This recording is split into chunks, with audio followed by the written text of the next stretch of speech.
Hey everybody, it's the 5th day of May, Cinco de Mayo, my 46th wedding anniversary as well. And I'm Jan Erickson, and this is As Above, So Below. I'm sorry I was not here on Thursday. I was working outside in the garden on Wednesday and in the yards and stuff, and I must have just taken in a lot of pollen because between my head and my sciatic nerve, and I was so stuffed up I couldn't breathe. I couldn't get through a reading. I couldn't think clearly or anything. I thought to myself, well, I'll go ahead and I'll do it on Friday, but I wasn't any better. So I'm better today, not 100%, but I'm better.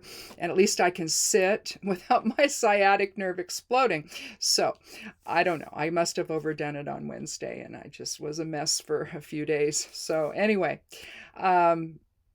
back again today, and hopefully we'll be good for Thursday as well. I don't know. I've changed my tea to include some anise hyssop and a little more nettle in it to try to offset anything like that. But we'll see. And so far it's doing well, but we'll see how it goes this week. So anyway, let's go ahead and take a rune from the Elder Futhark bag and get started. We have Sewillow. We're going to start with Sewillow. Now, Sewillow is the 16th rune of the Elder Futhark. It's the rune of the sun, or the rune of the will. It's an as above, so below rune. You can see it's the same here as here, only reversed. It's Kenna skewed, both forward and reversed here. And it's essentially about, it can be about self-confidence and energy and healing. It can reflect the higher self or higher awareness. Illumination, given the as above, so below shape of it here. It's the link between spirit and matter, essentially, or spirit and form. So, but it could mean that your expression of will is positive today, and you have a lot of self-confidence in whatever it is you're doing. There may be something that happens today where you need self-confidence to get through it. It could also be something like that. Let's see what the Geomancy rune says. We'll put these in the order of fire, air, water, and earth. Oh, Vaya is the rune. Excuse me. I still have a little bit of a cough. This is Vaya, as opposed to Populus, which would be 2 dots all the way down. We have single dots all the way down. It's very active influence. It means a new direction or a new path or a new way. So there could be something new, a new opportunity that comes today where self-confidence is going to matter and you're going to have it. And so you'll be able to either approach it in a self-confident way, or maybe you may reject it and say, you know what, this is really not what I'm looking for. And you have the self-confidence to do that. So it could kind of go either way there.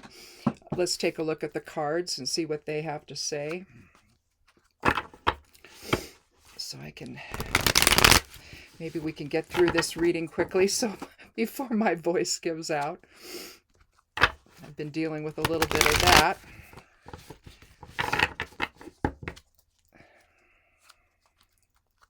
My husband and I were married on Cinco de Mayo in 1979, a year after I graduated from Portland State University.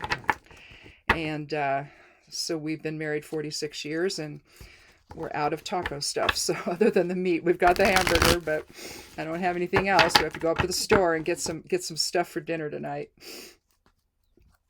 We didn't intentionally get married on Cinco de Mayo. That's just when the Lady Justice of the Peace where we lived was available, was on Saturday, and so we got married on a Saturday at our home, and had family and friends in. Let's go ahead and cut the deck and take the lower half. Well, we have 2 cards from the Major Arcana, the Magician and Judgment. And then we also have the 10 of Swords. I'm going to leave them. Well, you know what I think I'm going to do? I think I'm going, instead of using the major arcana cards as the significators above, sometimes I'll do that and I'll have whatever is below. Especially if I have just one major arcana card, it'll be kind of the focus of the card part of the reading. What I want to do here is I want to make I'm going to switch the judgment with the magician, and I'm going to have this be the focal point of the cards. Let's go ahead first, though, before we go any further and do the numerology for the reading. So again, Sowilo was 16 plus 20 plus 10 plus 1. That's 47. 7 and 4 is 11. So we have master number 11 for awakening and enlightenment and illumination for the overall numerology for the reading. But let's start with the 10 of... and let's remind ourselves of Sowilo and Vaya. A new path is opening, and you have the self-confidence, the higher wisdom, if you will, to look at it objectively and perhaps take that new opportunity or new path. Here we have the 10 of swords. Swords reflects the intellect. It's the air element. And so is communication, it's justice, it's truth versus deception. And here you see the man lying on the ground. His face, though, is turned toward the water because you can't see it. You see the back of his head here. So he's looking toward the light that's returning here.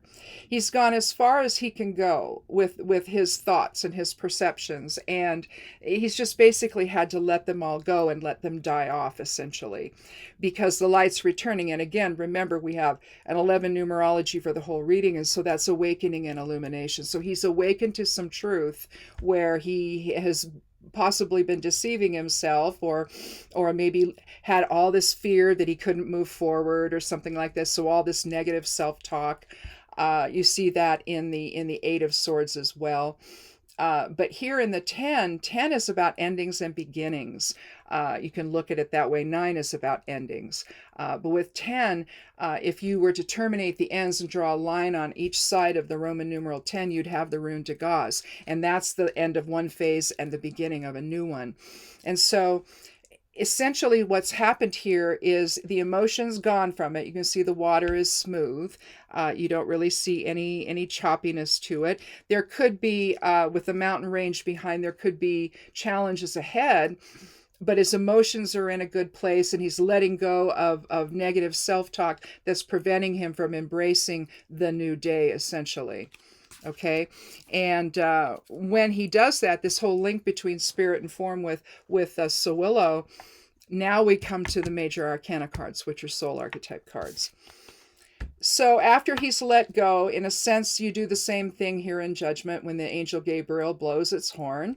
You see the pennant here, the little flag with the cross here in the center, which I interpret not as something that's religious, but one where things are in balance, where if you look at the vertical line and look at that as spirit infusing, or the soul infusing itself into physical reality, into this creation here. And here you have the balance, masculine and feminine, possibly. Or you could just look at this as the balance here between soul and physical reality. You could look at it that way. And with Judgment, you're looking at a rebalancing of that, an awakening to truth. And again, that's essentially what you have here with the 10 of Swords. You're awakening to some truth, that things are not necessarily going in the direction you want them to go, but yet you've been afraid to move forward. And now you're ready to look at that and look at the light and be drawn into that, and instead of drawn into the ego's negative self-talk. And here you awaken to the truth. You go through the life review and all of that, which is essentially what's happening here. If you pair it with Judgment, it is anyway, at least in my opinion. Here, though, it's a rebalancing. The 20th card of the Major Arcana reduces to 2, and that's about balance. It's also about healing and love and reciprocity and all of that. It's also about decisions. So you make the decision to evaluate how things are, and you let go of the fear, and you're ready to move on with the self-confidence that Sawillo is providing, and move on to the path, or via, which via is representing here. And then from there, after a drink of tea, we have the Magician. You're going to manifest your new reality. The strength of the Magician and Judgment, given that, again, that they're both cards from the major arcana, it does imply higher strength and higher wisdom that's propelling you forward, helping you to let go of ego here and awaken to the light within, and understand that you do have the power to create whatever it is you want to create. And on this new path or new opportunity you're going to take, or that Sawillo is suggesting you can take, that you have the self-confidence to take. From there, you begin to manifest what that's going to look like here. And again, from a place of higher wisdom. Again, this is an as above, so below experience with the Magician. He's drawing down higher awareness. Essentially, with the soul is the Fool. It begins its life as the Fool, takes the leap of faith into form, and manifests the form of that, what that's going to look like with the Magician. And then from there you go to the High Priestess, and that brings in and blends in and balances in the higher consciousness, the subconscious realm within the body, but it's the soul would be the higher consciousness blends into the physical reality, in other words, the body and the mind and all of that.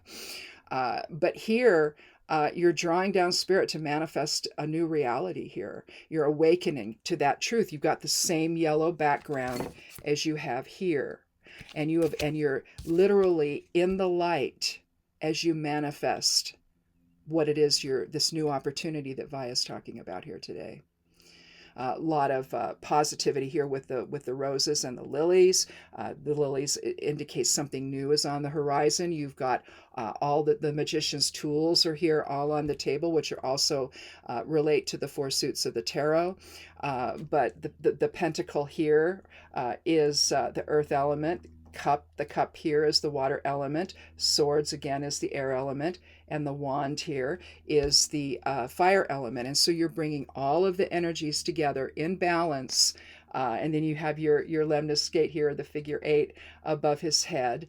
And you also have the serpent belt here, where the serpent is grabbing onto its tail. So you have both the figure 8, which is the eternal movement there that we have, the eternal growth that we have, and here you have the Ouroboros essentially around his waist, which is again an expression of eternity. This is the eternal flow of spirit coming into and manifesting your reality. So whatever it is that you've got today that's a new opportunity for you, higher self is right there, helping the lower aspect, the personality, to manifest this reality, not from ego, but from higher awareness. And so you have that higher self-confidence to move forward onto something. If you're indecisive about it, again, with the overall Master 11 numerology for the reading, you've got the ability here to see all of it from a higher perspective. If you let go of the fear and the doubt that the ego will, try to keep you down with, you may be able to get the self-confidence and invoke the self-confidence necessary to take a new opportunity or a new path or a new direction that could be a very positive experience for you. But again, with the 10 of swords, you've got to let go of all the negative self-talk that gets in the way of this sort of thing, and focus on the light, and the light being the higher awareness and the eagerness to move forward. You look at the people coming out of their coffins here, they're eager to get on with things and to move into, once they grow through all the processing of it all and all of that, then and depending on what the reality was, maybe they're going to come right back into physical reality somewhere, either here on Earth or somewhere else. But they're going to move on to the next phase of their learning, essentially, and what their purpose is, and in discovering their soul's purpose and manifesting it somehow, and bringing back all that knowledge to the collective consciousness or to the quantum field, however you want to see that. I think it manifests, I think higher consciousness manifests as the quantum field. So, there's no real difference between science or physics and the spirituality of who we are. We're just trying to find a way to describe it in tangible terms, is all that is. And so I think this is a very positive reading for today. I think, again, if you are in a new opportunity or a new direction does open here or come your way today, invoke higher awareness and have the self-confidence you need to really explore it and see if that's what it is you want to do. But you're doing it in a positive frame of mind instead of one that's afraid to take that next step into something new and different. A lot of people have a hard time doing it. They're scared. They like the comfort of the familiar, but we're not here to be comfortable. We're here to manifest. And sometimes that's not comfortable. Sometimes, it's a little scary to take a new job or a new path or open a new business or move to another state or another country or whatever you're doing, or to shift gears entirely and do something else. There's that excitement about it, but then it's like, oh gosh, what if it doesn't work out, Well, this reading is suggesting that you have the self-confidence to manifest whatever you want to within this new framework. So focus on the light, focus on the higher wisdom, and bring things into balance, and then manifest what it is you want to manifest. We're here to be creative. We are the creator in form. We're an aspect of the creator in form. And so we're here to do big things. And today might start the day where you're going to do that. So anyhow, I think that's it. I don't think we need another card. I think this is kind of a fun reading, really, to see everything sort of all dovetail together. There's not like, oh, well, there's a little piece here and a little piece there. This sort of all just gels together really well. So it's a nice way to start my 47th year of marriage, and begins today, basically, now that we've done 46. And so it was 47 for the initial numerology, which reduces to 11. So this will be a nice year of awakening. So there's a synchronicity with my own life with this. So who knows? Maybe some new opportunities are coming my way as well, or maybe my husband's way. So anyhow, thanks for watching, and check out the blog over at Stepping Aside. The web address there is imsteppingaside.com. The forecast is up for the week, and the correspondences for Work and Magic are up for the week. I'm probably going to do Thursday's reading either super early in the morning, like maybe around, I don't know, 7 in the morning, maybe. If I can't do it, then I may do it Wednesday night, because my husband has his post-op visit on Thursday with the surgeon, so to make sure everything went okay with his last surgery. So we have to go do that, and it's at 1:00, and we have to drive like 20 miles or 25 miles away to get there. So this time, and so to go to his place where he's at, and instead of him coming here to where we live, but to the clinic here, we have to go there. So, but there will be a reading though on Thursday. So anyhow, I'm just not sure when I'm going to do it. But I do want to get it done before we go, because I don't know what time we're going to get back. But anyway, I guess that's it. Again, check out the blog and the posts that are up there, and come back again on Thursday for another edition of As Above, So Below. Be good to yourself, be good to one another, and blessed be.